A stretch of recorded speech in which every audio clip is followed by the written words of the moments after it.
I really need to thank Amazon. I nearly had a heart attack because of them, and at the same time, they also saved my startup. So, as you may or may not know, I've got this project, my AI 4, which I've been working on for like over a year now. It is finally in the MVP stage, and I've gotten into a bit of a stalemate with it. So for the last few months, I was unable to iterate on it, and I didn't quite understand what my blocker is. And a few days ago, AWS decided to send me a bill for $500 billion. For some reason, my brain did not compute that this is impossible, and it's also a projected cost. So I actually thought, this is the end of me. I'm going to have to declare bankruptcy and, probably completely change my mindset about life. I'll have to now avoid having any positions of any kind so that they cannot, grab this 500 billion of me, which I don't have. And as my colleague rightly said, why do you worry? Like $100 debt is your problem, but a $100 billion bill is the bank's problem. Here I am with my OCD. I do like to be, clean and not having any debts.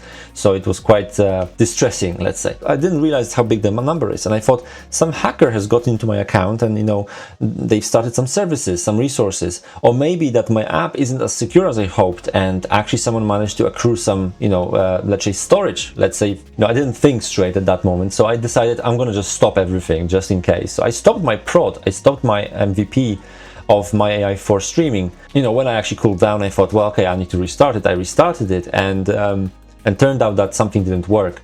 So here I was after a stalemate of about 2 months of not doing anything for that project. And thanks to Amazon's heart attack, I was now faced with an ultimatum. Either I fix that issue and restart it, which brings me back into the loop of working on it, or it just dies. This is it. This is its death. It's now off. It doesn't work when it's restarted. I managed to fix it relatively quickly, and also it unblocked my thinking. So I've had a very nice conversation with a founder incubator program, and I had very good advice from the guy. He nailed the problem I have in like 30 seconds, right? I explained my project, and he immediately outlined that, your problem is that you're too technical, right? You're too focused on developing the solution without obviously verifying with the audience.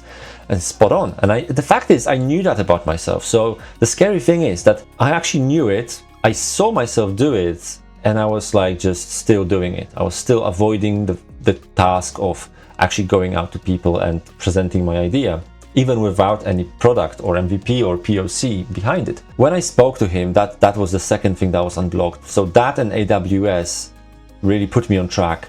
The fact of the matter is that already in April I knew that this is the case. So I've kind of finished my MVP. I was about ready to, I published everything. It was out there. The app is working, and my brain immediately jumped to like, okay, sure. So well, we know what the next problem is. The next thing I needed to do in the project, I knew I needed to create a monorepo. But then I stopped myself. Thought this is exactly the rabbit hole you need to avoid. You will now develop this app all over again, redesign, refactor every single thing to fit a monorepo without having a single client. So I stopped myself, and that was in April.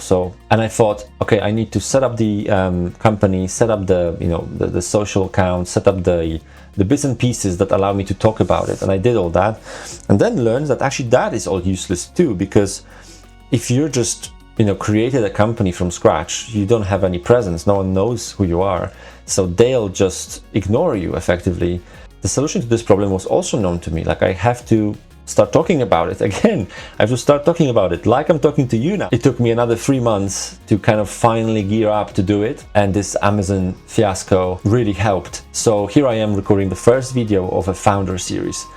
Now, hopefully you'll stick with me and subscribe and like this video and all that. I do want to record daily and show you, not even, because the main limitation that always trips me up is that if I say to myself, I need to record daily and show you the progress, well then that's it. I'm stuck, because tomorrow there might be something that comes up.